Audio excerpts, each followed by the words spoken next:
Let your arrows fly true, and let's add a custom bow to Minecraft. 121 Minecraft modding course is available down below, with over 11 hours of content covering everything from the basics all the way to block entities and custom mobs. Alright, we found ourselves back and tell you once more, and in this tutorial we're going to be adding a custom bow to Minecraft. The intro was an arrow, by the way, right? That's why the sound was like that. Okay, we're gonna, let's add the freaking custom arrow, okay? Well, or rather the custom bow.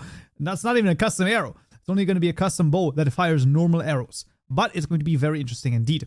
And for the custom bow, obviously, we will reach back to the last tutorial where we added the item properties, because a bow needs item properties to change its texture depending on how far it's drawn. But I'm getting a little bit ahead of myself because, of course, let's first of all just add the bow. This is going to be in the mod items class, a public static final deferred item of type item. And this is going to be the Kaupen_bow equal to the items.register method. And this is the Kaupen_bow. Second parameter being a supplier of a new bow item, passing in new item properties. And here we just want to choose a durability. Let's say 500. That's going to be fine. Let's add it to the creative mode tab, because that is an easy thing to possibly forget. I would never forget such a thing, of course, but you know, let's just say for the sake of argument, we don't need any data gen because all of the JSON files will be done manually, sadly. However, the item model properties over here, or the item properties, what are we going to have here? Well, honestly, very straightforward. We go into the item properties class by control left clicking on it. You can of course also check the code down below. That's all available there. And what we're going to do is we're going to take this register call method and this register call method for both of the bows. We will take the brush with us as we do this, but that's going to be fine. So we're just going to drag all of this here, control C to copy it. And in the mod item properties class, I'll make a new private static void make custom bow method. I'm going to do it like this. I'm going to paste in what we have, and what we're then going to do is I'm going to delete the brush right here, and then instead of the register method, I'm going to say item properties.register, and all of a sudden, all of the errors are going away. Now, obviously, what we need to change here is that we don't want this to use the items.bow, we want it to use a custom bow, and for this, simply, super easy, we're just going to make a new parameter over here for the item, and that is going to be changed right here, and changed right here, and all of a sudden, we can now register a custom bow that is also going to have, well, a different texture depending on how far we have pulled it. Very straightforward, and this is actually all we need. So now in the add custom item properties method over here, we can call our make custom bow method and pass in our custom bow. I mean, I don't know what else to tell you, but that is basically all we need to do.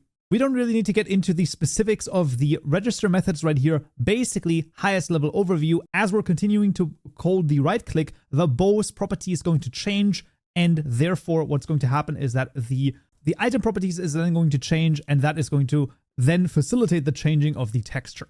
Let's first of all add the translation. Of course, nothing too crazy. It's just the Kaupenjoe right here, and then we have the item model JSON files. And this time I will actually copy over the item model JSON files. I know, absolutely crazy. There's going to be 4 of them, but you will find that they are very straightforward once I've explained what the frick is going on with them. Let's also actually just get the textures over just so that we have this, and then we're going to see this is going to be also 4 textures, also all available to you down below. That's going to be the Kaupenjoe and pulling 0, pulling 1, pulling 2. And let's take a look, first of all, at the normal JSON files. You can see this is a little bit more complicated. However, when we look at this, you can see that normally it points to the Kaupenjoe texture, which is this texture, right? So this is the normal texture that you have in your inventory. If you're doing nothing with your bow, the bow is just in your inventory, and there it is, right? Easy enough, nothing too crazy. And then also in the display, basically in third person and in first person, it looks a little bit different because you basically want to have it in a little bit of a different three-dimensional way. And that basically is facilitated with this display right here. And then we get to the overrides, which is very interesting. So you can have pulling, and the idea is that pulling basically means you have started right-clicking, right? So you have started pulling the bow. And as soon as that is the case, then we're going to switch this one right here where the arrow is knocked and you're starting to draw it back a little bit. If the drawing is done, or the pulling is done by 65%, then we're going to switch to this one, basically saying, hey, we're going to draw the bow just a little bit more. And then last one over here, this is the fully drawn bow. This happens as soon as you are done 90% of the pulling, and then it points to a different model.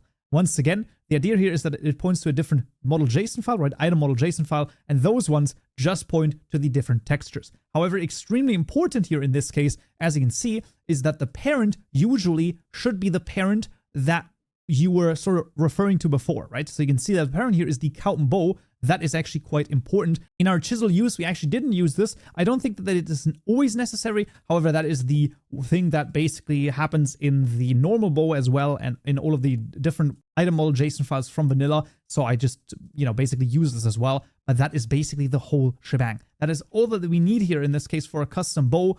And it really isn't too complicated, all things considered. But with that done, I mean, we can literally just jump into the game and see if it works. Alright, fans, we're back in Minecraft. As you can see, the Kaupenjoe has been successfully added to the game. And if I start right-clicking, you can see, of course, the texture changes both in the side of the hand, so to speak, and inside of the inventory. And that is absolutely freaking fantastic. However, one thing you might notice is if I take a normal bow, there is something different.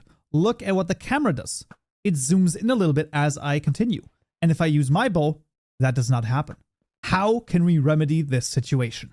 The way that we can solve this is actually fairly straightforward with a custom event. However, it's not going to be in the mod events class. It's actually going to be in a client class. So in the event package, if you don't have it, you can just create that. And then we're going to make a new Java class called the mod client events class in this case. And the reason why all of this craziness is not working is because we're not changing the FOV when we're using the bow. Why is this the case? This should be in the abstract client player class, if I recall correctly. At the very bottom, there it freaking is. Get field of view modifier. And the idea is that you can see that when we're using a bow, then we're modifying the camera type over here. So we're modifying the FOV, and that is the whole idea. However, as you can see, there is a client hook, which is basically a different event, and that is the compute FOV modifiers event. Now, if you look at the code right here, basically what we're going to do is we're going to do a similar thing. First of all, in the mod client events class above it, we're going to say at event bus subscriber. Inside of the parentheses, mod ID is equal to, well, tutorial mod.mod ID, bus is equal to the game bus in this case, and then the value here is going to be equal to dist.client. And there we go. We also need to import the dist class. There we go. And that is it. All of the code, as always, of course, is available down below. So no worries there at all. We're going to call this the onCompute FOV modifier event. And that is also the parameter compute FOV modifier event called event. And of course, very importantly, above the method at subscribe event. Extremely important. Otherwise, this is not going to work properly. That is the basic setup of this particular class. And the contents of this I will simply copy over because they're going to be, well, always the same basically. And you can see that the general idea here is that we get the player if they are using an item, and the item that they're using is the Kaupenjoe. Now, mind you, if you have multiple bows, what you will need to do is you will need to basically check for each one of those bows, right? So then you could say something like, and the thing that they're using, right? And then you just make you just put this together and you can say, well, or it's another type of item, right? And it's like, or it's the other bow that you have, whatever, right? And, or let's just, if we're supposed that this was another bow, you could just chain the ors over here together if you so choose to. Otherwise, if you have like, let's say you were to add like 30 different bows, I think at that point, you either just make a tag over here to compare the item to the tag, whether or not it's in the tag, or you just make a map or something like that, like a map or a list, and then just say go through the list, and if the item is on the list, then you do this. And basically, like I said, this code right here is basically the same as this code right here, tiny bit